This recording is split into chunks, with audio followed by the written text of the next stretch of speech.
Ito ba?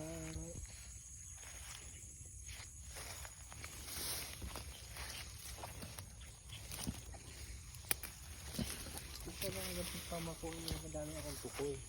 Araw-araw nga dito minumumuha. Hindi na naubos. Ba.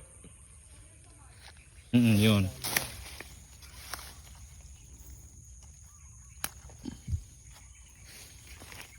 Kasi mga kachamba ka talaga dyan. Sana may banig na nakalatag. Sa dami. Na ano? Depende sa ano yun. Depende sa laki.